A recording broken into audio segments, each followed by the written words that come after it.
Good evening, everyone, or good morning, or depending on where you are. It's Steve Lookner. We are coming to you late at night with a live stream because this very, very, very important news just came out a few minutes ago about the Amtrak train derailment in which a number of people were killed. I've heard 3 or 6 people killed, over 100 injured. This news was just reported by the NTSB. They held a very brief news conference,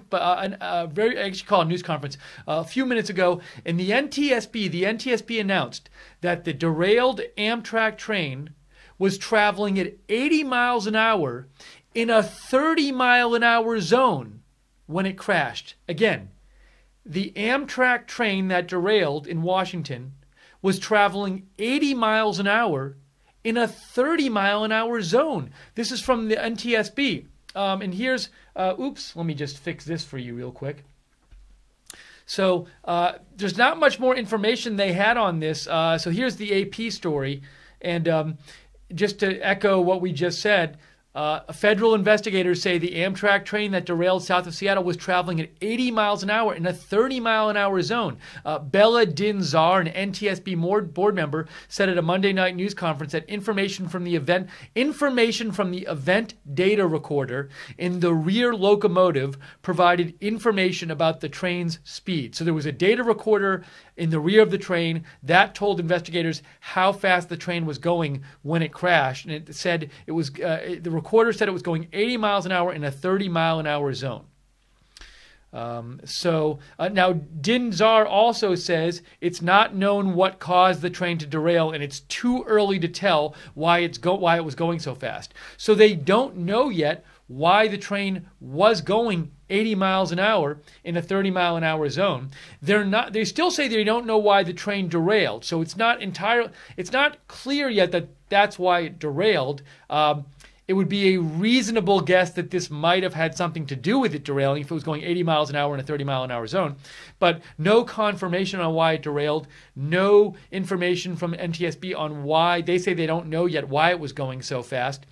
One question I was wondering is, as we were reporting earlier today, as we were reporting, let me just make sure the sound is working. I like to check here. 80 miles an hour, wonderful. So as we were reporting earlier today, this train today was going on the inaugural run on a new route. There had been construction done where a new bypass was set up, and this bridge it was going over was old, but there were new tracks there. The train was taking a different route than it had ever taken before, and there were some questions today as to whether this train had been tested in these conditions on this track. The NTSB said today they weren't sure about the testing. They were looking into what kind of testing was done.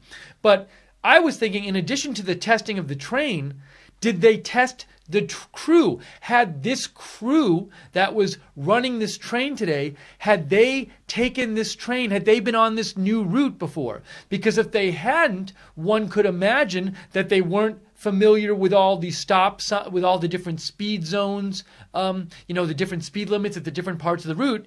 So I would hope that this wasn't their first time on this route and that they'd had practice runs on this route, but I don't know if that's the case. So what we do know, though, this very, very important piece of information just came out now. A very late press conference it was still Pacific time, but around midnight Pacific time. But the derailed train was going 80 miles an hour in a 30 miles per hour zone when it crashed, when it derailed. And that information came from an event data recorder in the rear of the train. Would love to hear, what do you think about this? Do any of you have any theories on why this train was going 80 in a 30-mile-an-hour zone? Maybe some of you have train experience. I don't know. But write to me on Twitter. Let me know what you think about this new news, that the train was going 80 miles an hour in a 30-mile-an-hour zone. It's not like it was going 80 in a 60-mile-an-hour zone.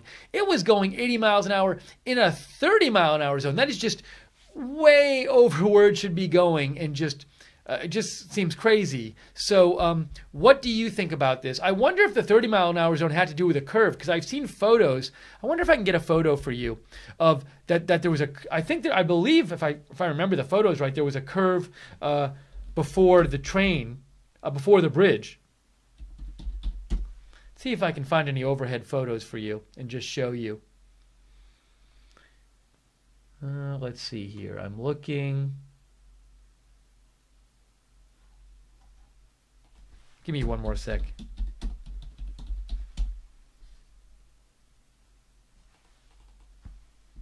You would think it would be easy to find such photos, but no.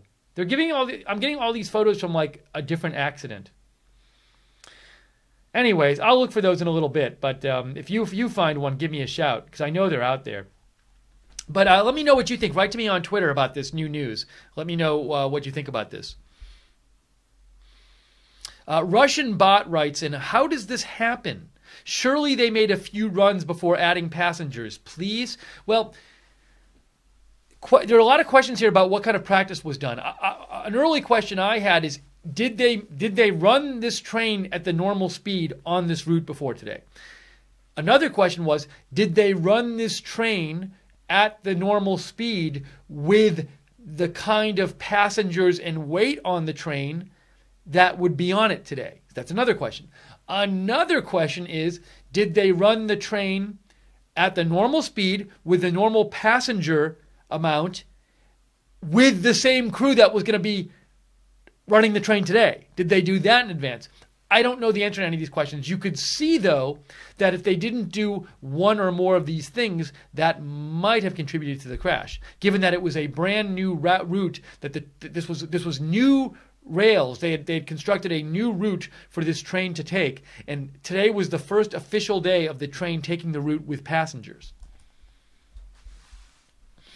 Arbitrary says 80 and a 20. I think you mean 80 and a 30. So let's say 80 and a 30 is yes, sir, no, sir, I had control. Very serious. Was it a battlefield style assault? Was there a terrorist? You tell me. I have no idea. I mean, when I hear it was going 80 in a 30 zone, we've seen some train accidents before where there is human error and the train goes too fast. But I don't know. I mean, it just seems like such a... One explanation would be that the people operating the train didn't realize they were in a 30-mile-an-hour zone, which perhaps might happen if they hadn't been on this route before and it was a new route or they were unfamiliar with the route. That's one answer, one possible explanation. Another possible explanation is something on the train messed up, some kind of braking system or something. I don't know. Look, they haven't ruled out sabotage yet, but... wow, 80 miles an hour in a 30-mile-an-hour zone, not good. Let me know what you think. Write to me on Twitter. Let me know. Also, if you want to, as you can tell, we come on the air at all hours with these breaking news updates. So subscribe to us on YouTube. Click the notifications bell when you subscribe. And if you like our coverage, if you like that we're coming on live and covering this, please consider making a donation, because we are viewer supported. We can't stay on the air without your support. You guys are the ones that keep us on the air. If you want to donate, go to the bottom of the YouTube chat and click on the dollar sign at the bottom of the YouTube chat. Or go to rsbn.tv/donate, rsbn.tv/donate. I think I've managed to come on the air so late that all the moderators were asleep. So people in the chat room, I see a bunch of regulars there. Keep control, because the moderators aren't there. So if somebody misbehaves, let them know they shouldn't be misbehaving in the chat room. And on the website, too, if the moderators aren't there. Aina E. Hiltout writes in, has anyone asked if the driver did it on purpose? It has to be asked. 80 in a 30 zone is no small mistake. Good question. I don't know. It would be an odd thing for the driver to do this on purpose. But it seems like the NTSB is not ruling anything out at this point. I was sent an... Honorable Dictator 8 Horses sent me the overhead view of the track I was looking for. So thank you. Let me call this up on the screen here. Oh, a couple of you did. Okay, so Really Rick sent me this, and he says, here's the curve from Google Maps. That's the curve. So that is where the train derailment was. The train was coming into that curve. I believe that's what was happening. I believe. Don't told me that 100%, but I believe the train was coming into that curve. And that's a pretty strong curve. And if the speed limit was 30 because it was the curve and the train was going 80, that could be a reason that could be a reason the train derailed. Also, let me say this: there have been questions about whether the train might have hit something And some people, I know somebody wrote to me said today, if you look at the way the train is, it looks like it might have hit something, and that's how the train ended up the way it was. But I wonder if the train's going really, really fast into that curve and it just derails going into the curve, could it have hit the bridge? The bridge had sides on it. Let me show you this real quick. I know the bridge had sides on it. I mean, you can see in the photo on my shoulder. Well, I'll show you a bigger view here. But look, the bridge has raised sides. So could it have been that the train was going so fast around that curve, way faster than it was supposed to go, and it kind of came off the curve and hit part of the bridge, and that's what caused the accident? I don't know, but seems possible. Somebody else sent me a photo of the curve going into the. Oops, hang on a second. Let me just get rid of this. Of the curve going into the bridge. So let me call that up here. This was Honorable Dictator 8 Horses. Let's see here. You say there's a photo here somewhere. Ooh, there we go. That's a good shot. Hold on, let me stop it from autoplaying. Okay, here's a shot also, another overhead shot where you can see the curve. That shot there, you see the curve coming into the bridge. And if the speed limit was 30 there, because, I mean, think about this. You know how like you can be on a highway and you pull off and there's a big curve and sometimes the speed limit goes down from like 60 to 30? If you're going into that curve where the speed limit is 30 and you stay at like 50 or something and you don't realize it, you really run the risk. It's very easy for you to like go off the road. I mean, I've had that happen where you get on one of these off ramps and it's a very, very sharp curve and the speed limit goes down and you're like, whoa, if I don't stick to the speed limit and I don't really reduce my speed, I'm going to go flying off. This was supposedly a 30 mile an hour zone and they were going 80. So you could imagine that could have been a reason with this curve here for that train to end up how it was. We got a donation from Timberlab. God is great. And Timberlab made a donation, said, hello, Steve. Thank you for the information. Thank you for donating, Timberlab. Your donations are what keeps us on the air, so thank you. Okay, thanks for sending me those overhead shots. Let me know if you have any thoughts on this on Twitter. Give me a shout, @Lookner. Garrett writes, an Amtrak uses GPS safety systems, but GPS isn't very accurate, especially in Forest Mountains area.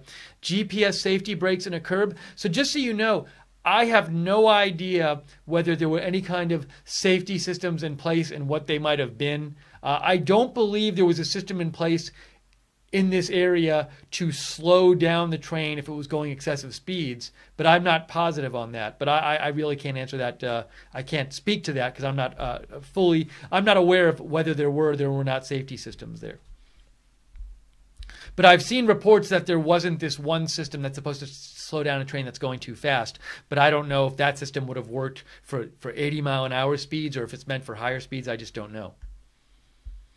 Arbitrary writes, the driver, assuming he was paying attention, had to see those trees coming. So you think the driver couldn't have missed that there was a curve? Now, but I've heard some people say that the engineer is in the back. I don't know how these things work. Let's see here. Steve Grasha also sent me a Google Maps of the bridge. Thank you, Steve. Let me call. Here's another shot of that bridge where the crash was. I wanted to show the curve, and one of our viewers, Steve Grasha, sent me a Google Maps link to give you another perspective on it. So here's the bridge right there. And you can see, there's where the derailment was. Yeah, look at this. Look at that. So that's very interesting there because it shows you that you have the train going straight in a very sudden curve. That's very interesting. The train's going straight, and all of a sudden there's this curve. And if you're not ready for that curve, maybe the train was going 80 on the straightaway, and it just didn't slow down for the curve. Because look at how sudden that curve is. And then there's the bridge. So that's the I-5. You can see it's running parallel to the I-5. And then, so Apparently that curve was a 30-mile-an-hour zone. Maybe the train just didn't slow down, or maybe it was going 150 and it's only slowed down to 80. I don't know. That could have been the case too. It could have just slowed down too late and didn't reach 30 by the time it hit the bridge. Light Switch in the chat room says nodded off. Those kind of things have happened with people falling asleep before. People on their cell phones, that kind of thing has happened in train accidents before. Lewis Gregory says sounds like it was on purpose.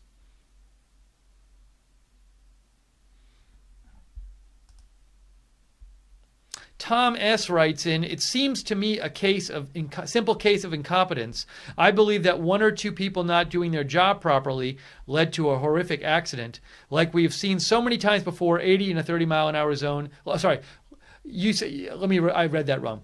You say, I believe that one or two people not doing their job properly led to a horrific accident, like we have seen so many times before. 80 in a 30 zone is incredibly reckless under any circumstances. No Name writes in, any speed limit has some leeway, but if you go 2.5 times over the limit, the engineers saw the physics weren't made for that. Major factor in the crash. That's from No Name. Margaret Roche says, let's see. Just new trains slow approaching a breach, just as any carrier. Some call me paranoid or crazy. I'm only observant or schooled. People need to pay attention in hometowns, communities. Deplorable Dolores thinks Antifa did it, and links to this story about Antifa pouring concrete on tracks, in the spring. I've heard no evidence that Antifa was responsible for this. Some people think that might be the case. Again, I've heard no evidence of such. We'll see what happens.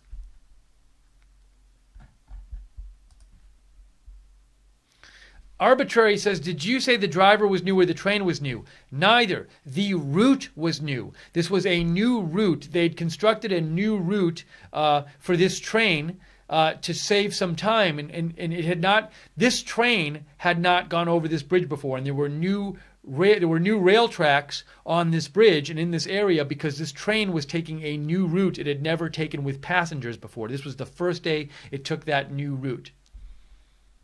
And they had been constructing this route. I heard they constructed a new bypass. I don't know exactly what was constructed and what the new part was, but I did read that while this was an old bridge, there were new tracks on this bridge, and this part of the route was a new part of this new route that they were taking.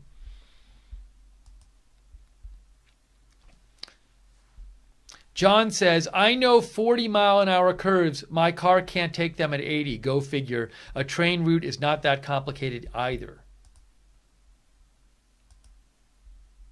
Free Roger Stone says, I wonder if it was actually going 80. Well, the NTSB said that in their they said that the instruments of the train show that it was going 80 at the time of the crash. I like this picture. That's the picture I want to get up there. Well, no, I didn't want that picture up there. Let me show you the headline first of all. There you go. If you have thoughts on this, again, NTSB just announced within the last, I guess, half an hour now, around half an hour, they announced that the derailed train was going 80 miles an hour in a 30-mile-an-hour zone. We've seen that there appears, if I'm right about which direction the train was going in, which is right to left, it seems like there was a sharp curve right before the train crashed. You can see that orange dot is where the train derailment happened, and maybe the train didn't slow down for the curve. Maybe it slowed down too little or too late, but seems like this is certainly a significant possibility for a cause of the crash. Oh, Webster, our moderator, has joined us. Thank you, Webster, for joining. So now you have to behave, everybody, because Webster is in the house, in the chat room, moderating. And also, I don't know if Common Sense and Gleno are on the website. It might be too late for them, but maybe they are.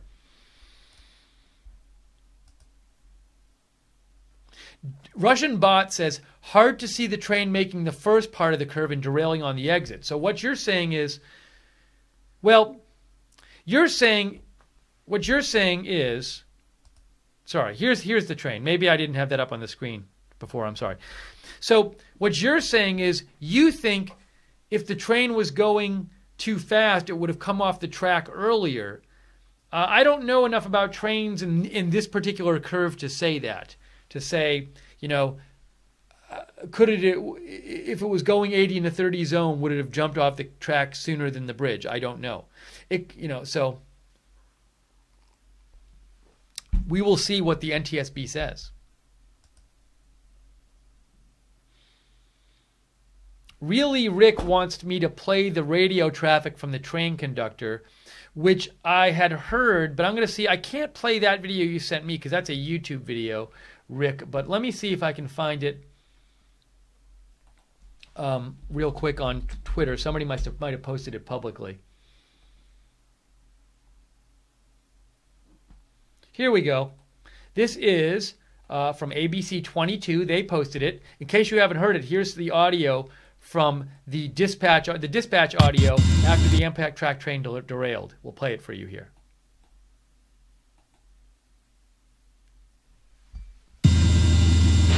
Amtrak 501 entering Centralia North, over. Amtrak 501. Emergency. We are on the ground. We are on the bridge 5 in the square. That'll do. Easy stop, TAC On the freeway. Need EMS ASAP. It looks like they're already starting to show up. BNSF to trainer dispatcher 501. Come in. Amtrak 501 answering Centralia North, over. Hey guys, what happened? We were coming around the corner to take the bridge over I-5 there, right north into Nisqually, and we went on the ground. Okay, are you, is everybody okay? I'm still figuring that out. We got cars everywhere and down onto the highway. Okay, copy that.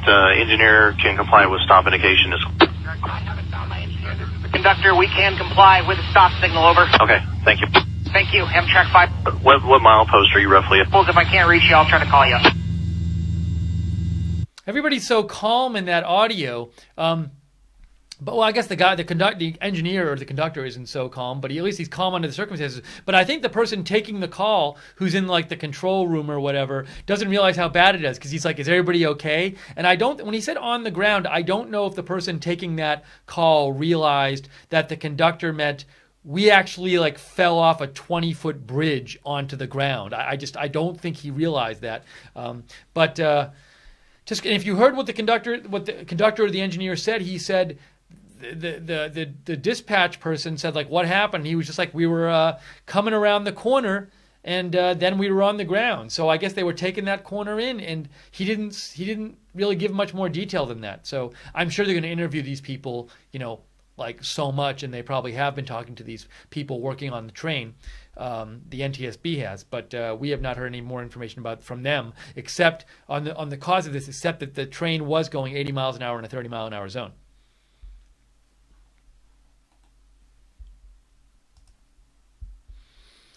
Justin Murrow says maybe they didn't have any signs about the curve put up since it was a new route. I guess it's possible, Justin. Maybe the signs weren't in the proper places, or maybe the crew didn't know where to look for the signs and they weren't familiar with the route. These are all great questions. Don't know.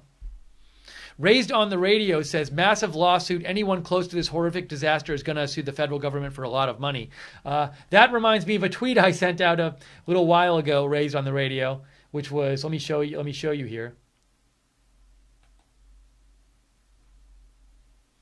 My tweet I sent out was,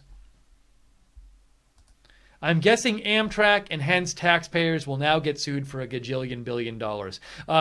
If this train was going 80 in a 30 mile an hour zone and that was the cause of it, there was some kind of big mess up here. And given all these people who got hurt and injured, like everybody's going to sue Amtrak. And you know who's going to end up paying that bill for the settlements?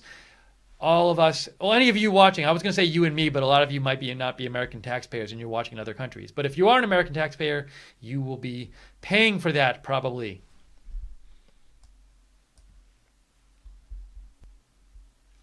Arbitrary says, what the NTSB says is irrelevant. I do not understand why people trust authority so much. Seriously, though, can a speedometer not be altered? Of course it can. Well, look, it's up to you whether to trust them. I personally trust that the NTSB is going to do their best job to find out the facts in this, but if you don't want to trust them, that's up to you. That's fine.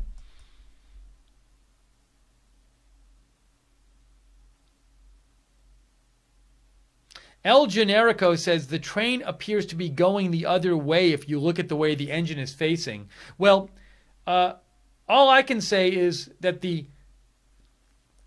if you look at the picture on over my shoulder, that seems to suggest that the train is falling down to the left, to the left, to the left, to the left, my right, to the left, and on your screen. And that would suggest the train was coming into the turn. And also, the conductor / engineer said the train was coming into the turn, and then it was on the ground. And if you look at the Google Maps, the turn is there.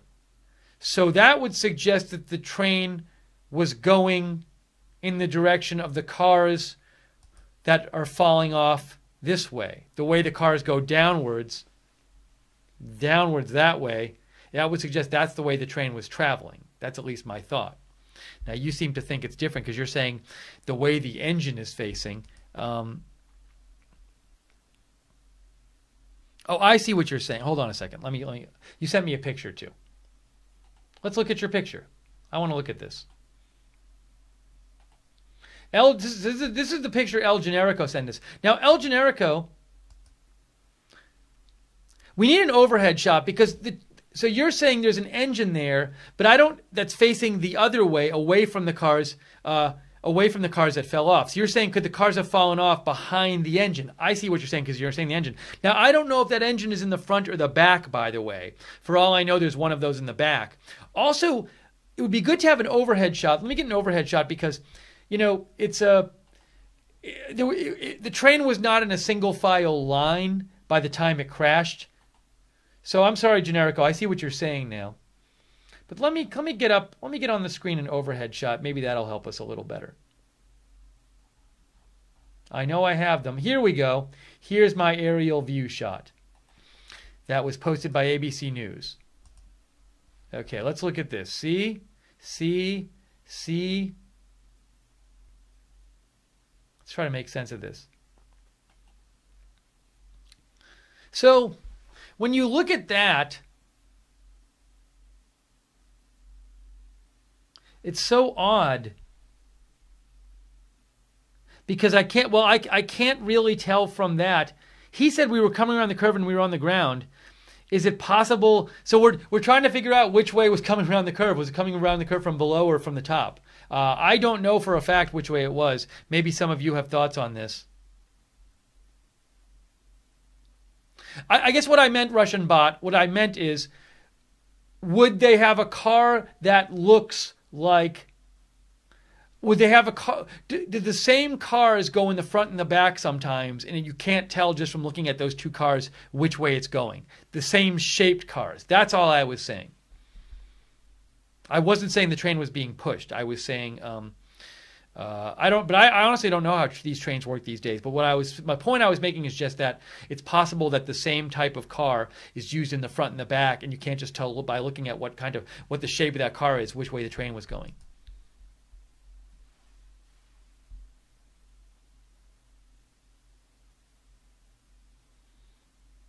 Arbitrary says, what was the speed zone before it became a 30? I do not know what the speed was before it became a 30 zone.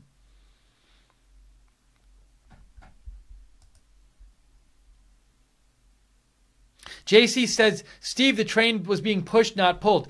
Again, that's not, thank you, JC, but that's not what I was talking about. What I was talking about is not whether it was being pushed or pulled. What I was talking about is which direction it was going in. And to clarify, one of our viewers, oh, here's another one. So Justin Murrow sent in this tweet too. Now, the question I had is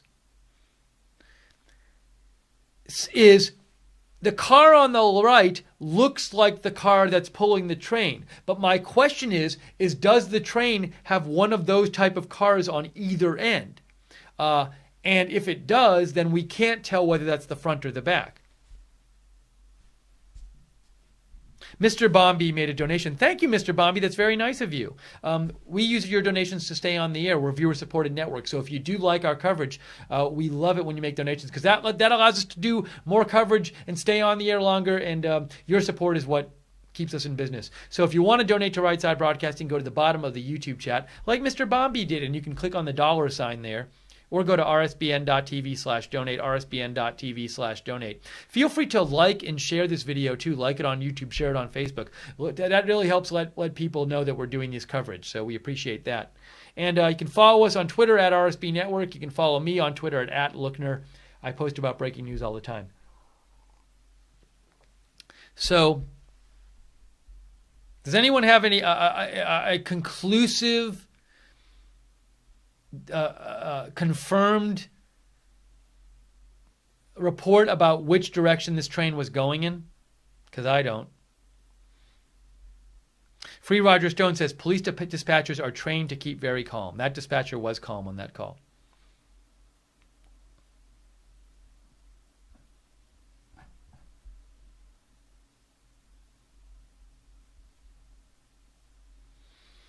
No Name, yes, as I tweeted out before, let me show you. No Name is writing to me about this report about concrete being poured on the tracks in April. What I have to say about that, I posted a tweet which I think can sum up my view, what I had to say about that earlier today, which was this.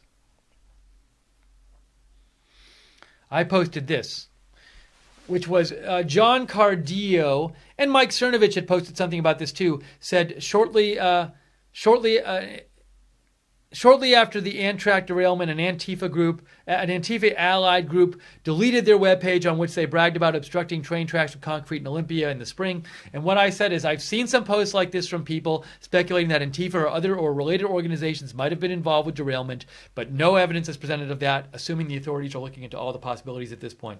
If you want to read this post, go to John Cardillo's Twitter feed, or go to Mike Cernovich's Twitter feed, at Cernovich, Cernovich. You can read more about that there.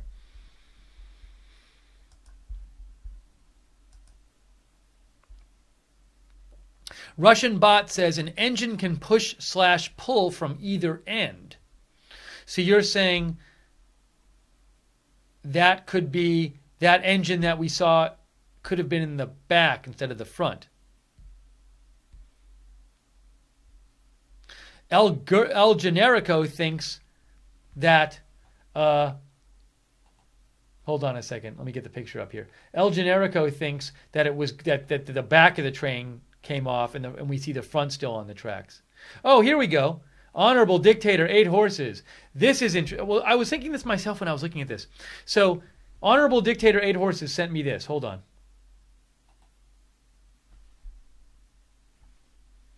And so he sent me this picture where we see on the right what looks like an engine, if that's what it's called. But on the left there in the picture, you see, it's funny, I think you see, oh, I can get Justin Murrow's picture. He's just showing me Justin Murrow's picture from before. Hang on a second. Let me get Justin Murrow's picture up here. Hang on. Here's Justin Murrow's picture. So, yeah, the question is that car on the left there, all the way on the left? See, that isn't a rectangular car too. That car on the left seems to have like a sloping diagonal front or back. So it looks like there might be 2 similar type of cars here, and we can't tell which one was in the front and which one was in the back. Now, from the way the train is positioned, one might think that that the car on the left was in the front and pulling the train, and the train was going from right to left in your picture there, but I can't confirm that. But thanks for all your help. Really Rick says the train was moving from right to left on your Google map as it was traveling from Seattle to Portland. This is an excellent point, Really Rick. Check this out. Seattle is north, Portland is south. So presumably on this route, since it was going south, then that would mean it was going from right to left, because that would take the train south over the bridge, not north. Certainly it's always possible they took a roundabout route, but I'm guessing that's a good evidence for the train going right to left because that would take it south.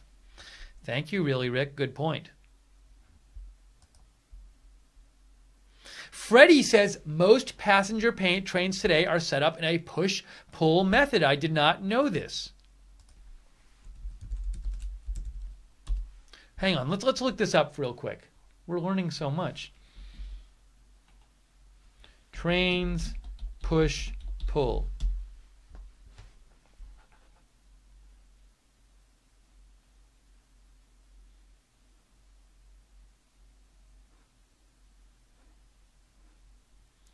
A push-pull train is a configuration for locomotive-hauled trains, allowing them to be driven from either end of the train, whether having a locomotive at each end or not. So they could have a locomotive at each end, or they might not. Oh, this is interesting. This picture says, in a push-pull train, locomotives at both ends of the train are used at the same time, being controlled by one driver. So maybe this had locomotives at the front and the back. I don't know. Interesting. So there. Oh, El Generico sent me a map of the route.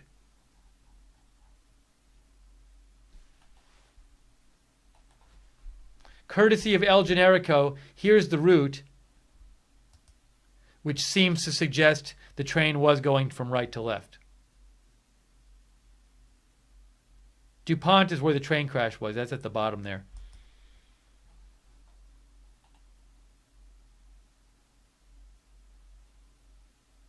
Steve Grasha also agrees that the picture shows another engine on the ground. We were just talking about that. All right, well, I think we can go with that. I think we can go that we can assume the train was traveling from right to left, and maybe there were locomotives on both. Oh, and another No Name sent me this picture and says, hey, he seems to be saying that locomotive in the bottom right was in the back, and he thinks there's a locomotive in the front on the top, and the train was going that way, which I think is the reasonable assumption right now, although I can't 100% confirm it.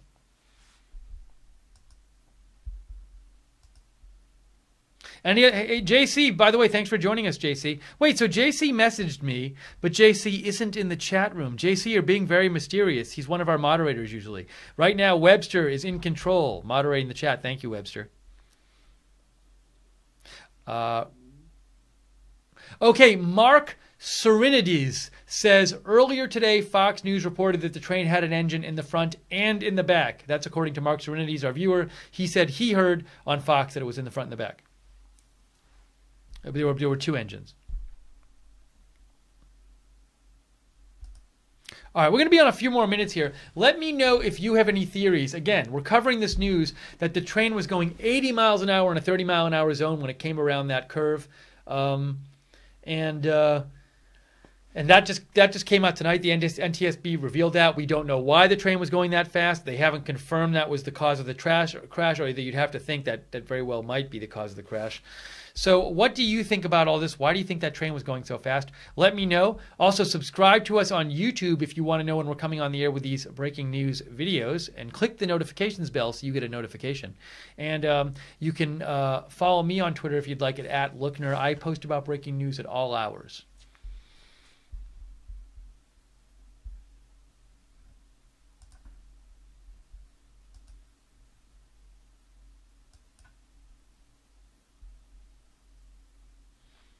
Free Roger Stone says JC just got his wrench taken away on YouTube. I'm so behind. Somebody will have to write to me and update to me on what's going on there after the broadcast. I've seen sometimes that happens as an accident. Anyways.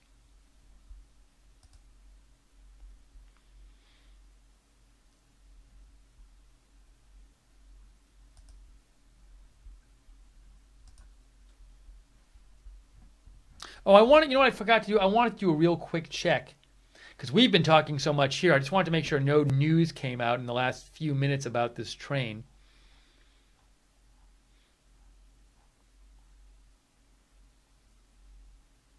No, I'm not seeing anything. Except for the fact that it was traveling 80 in a 30 zone.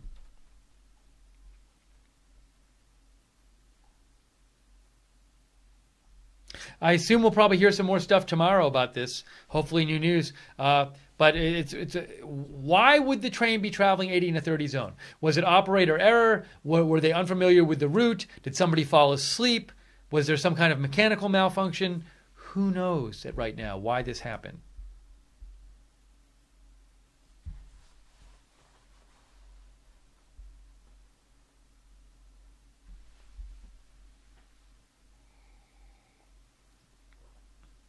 Ket King, I got your message, but I'm not aware of those arrests you're talking about, so I'm not going to mention that because I don't want to say something that I can't confirm. So thank you for writing, but we're going to end the stream soon, so I'm not going to go research it right now.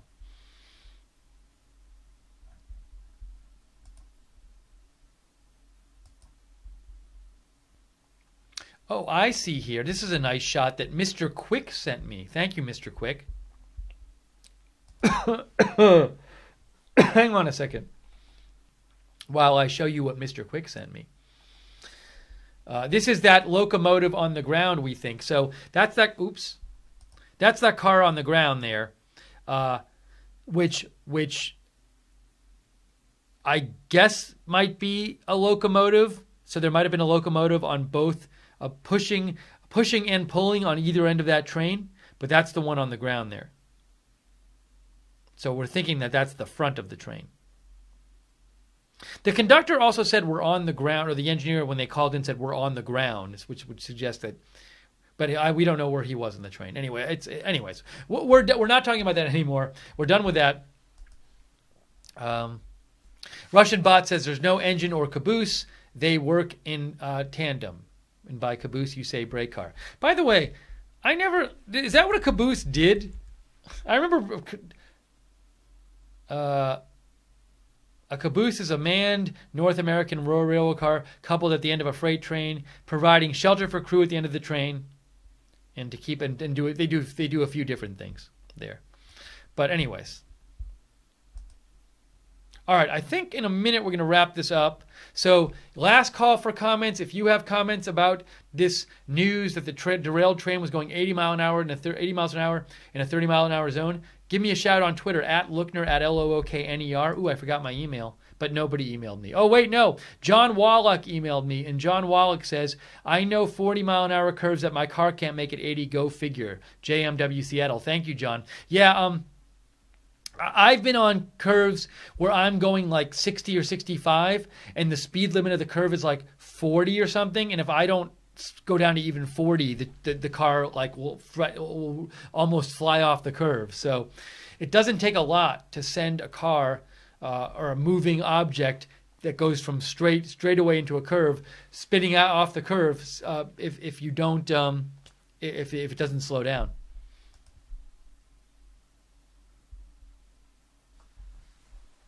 Blessed says, ironically, this is the same thing that happened with the maiden voyage of the Titanic, speed. Is it the same thing? I thought the Titanic was like that they didn't know where they have a proper idea of where they were and they hadn't navigated well or something. But I haven't even looked this up. I'm just trying to remember from a few years ago, last time I looked this up. Anyways. But you're saying it was the maiden voyage. Was the Titanic the maiden voyage? I think that might be what you mean, is that you're saying it's the same thing where something crashes on its maiden voyage.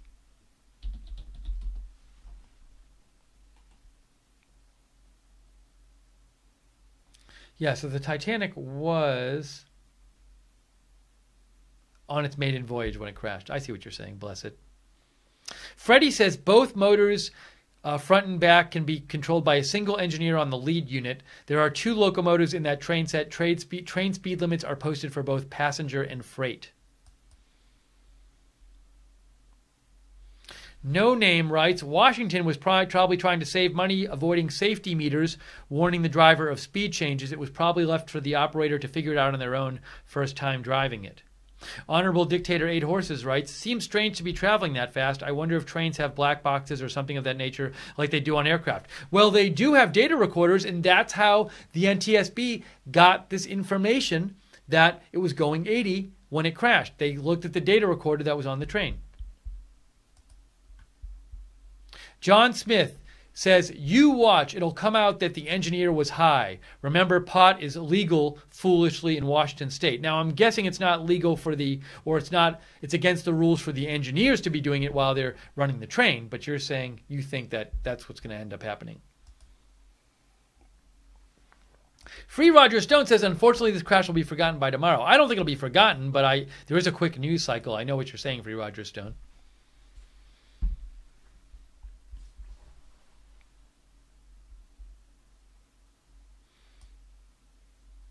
I'm just looking at the chat room briefly here, and I see a lot of our regulars. Thank you for joining us at this late hour. Wow, it is late. I was going to try to go to bed earlier tonight. I really was. I had made a plan, and I was getting ready to go to bed, but I saw this news, and it's important news, so we wanted to come on and do a live stream. John says, they all run with locomotives on both ends. It looks strange, I grant you, but that's what they do. John from Seattle. Thanks, John. All right, we're going to wrap this up. Because let's see here. Do I have one more email? Stephen Pether writes in.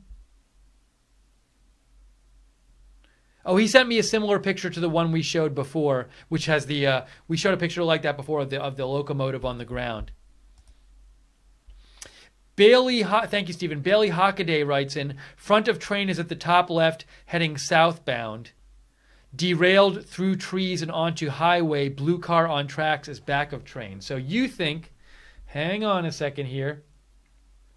What you're saying is, oh, this is interesting. I hadn't thought of this before. This is interesting. So what you're saying, Bailey, is on the top left there is presumably the locomotive at the front of the train. You're saying that could have derailed through the trees. However, if that happened, why didn't the whole train go that way? Isn't it possible that front hit something and bounced off and ended up there? I guess if it just went through the trees, it would seem like, why would we have cars on the left side of the bridge? Wouldn't they all be on the right side of the bridge? But I don't know. I'm not an expert on these things. Cat King says you will all be surprised when you find out the real cause of the train crash. But you're not going to tell us what it is, Cat King 7777? You're not going to tell us? Anyways. Okay, we're going to wrap this up. I got to go to bed and get some sleep because I want to be up tomorrow. The House is voting on the tax bill tomorrow, so I got to get up for that. So, but really appreciate all of you guys writing in and joining us for this late night stream. Again, we are viewer supported, so if you like our broadcasts, please consider donating. Your donations keep us on the air. Even small donations really help us out. You can donate by going to the bottom of the YouTube chat and clicking on the little dollar sign at the bottom of the YouTube chat, or go to rsbn.tv/donate, rsbn.tv/donate. You can even get free right side stuff like this mug, right side mug, by setting up a monthly donation at rsbn.tv/donate. Thank you, Webster, for moderating tonight in the chat room. I think JC was around, but somebody has to inform me what was happening with JC, because I don't know, because I know he was watching.